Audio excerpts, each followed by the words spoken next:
ഉക്രൈനെ രക്ഷിക്കാൻ ഇനി ആർക്ക് കഴിയും? അതാണ് ഇന്നത്തെ ചോദ്യം.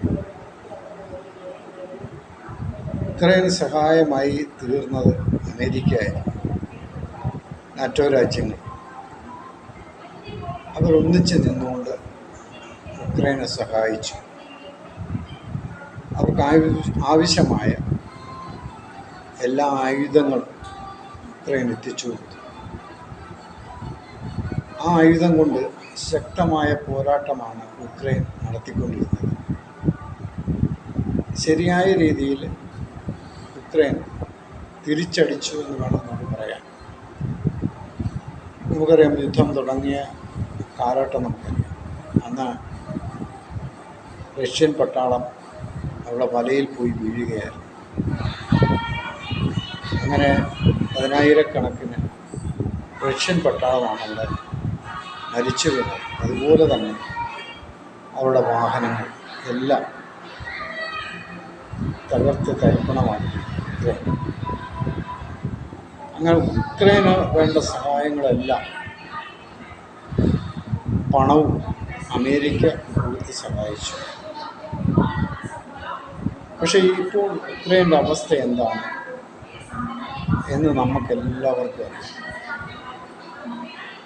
യുദ്ധം ചെയ്യുവാനുള്ള ശക്തി ഇപ്പോൾ ഉക്രൈൻ ഇല്ലാതായിരിക്കുകയാണ്. ആയുധം വരുന്നില്ല, പണം വരുന്നില്ല. നാറ്റോ സഖ്യങ്ങൾ ഛിന്ന ഭിന്നമായിപ്പോയി. ഏകോപനമില്ലവർക്ക്. ഉക്രൈനെ സഹായിക്കാൻ കഴിയുന്നില്ല. അപ്പോൾ ഒരു രീതിയിലും ഇപ്പോൾ ഉക്രൈനെ സഹായിക്കാൻ ആരും മുമ്പോട്ട് കടന്നു വരുന്നില്ല. അപ്പം ഉക്രൈൻ കാണിച്ച ഒരു തോന്നിവാസമെന്ന് വേണം പറയാൻ, അല്ലേ? ഉക്രൈൻ എന്ന് പറയുന്നത് സോവിയറ്റ് യൂണിയൻ്റെ ഒരു ഭാഗമാണ്. ആ സോവിയറ്റ് യൂണിയൻ തകർന്നപ്പോൾ ഈ ചെറിയ രാജ്യങ്ങളൊക്കെ ഓരോ രാജ്യമായി മാറി.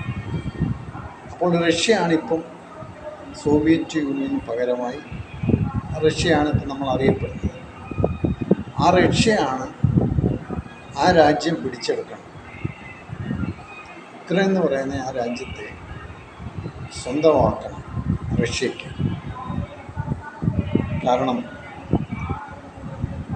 ഉക്രൈൻ നാറ്റോ രാജ്യത്ത് ചേരുവാനായിട്ട് ഒരുങ്ങിയപ്പോഴാണ് റഷ്യക്കത് മനസ്സിലാക്കി.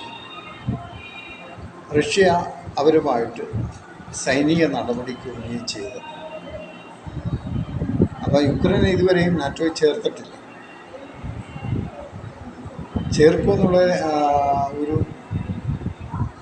ചേർക്കുമെന്നാണ് ഇവരെ വിശ്വസിച്ചത്. പക്ഷേ അവരുടെ അവസ്ഥ ഇപ്പം വളരെ മോശമാണ്. അവർക്ക് അവിടെ ചേരാനും പറ്റിയില്ല. റഷ്യയുമായുള്ള യുദ്ധങ്ങൾ നേരിടേണ്ടി വരുന്നു. വലിയ നാശനഷ്ടങ്ങളുണ്ടാകുന്നു. ചെറിയ സ്ഥലങ്ങളൊക്കെ റഷ്യ പിടിച്ചെടുക്കുന്നു. അപ്പോൾ അങ്ങനെയുള്ള കാര്യങ്ങളാണ് ഇപ്പം നടന്നുകൊണ്ടിരിക്കുന്നത്. അപ്പം ഇനിയും ഉക്രൈൻ എന്ത് ചെയ്യും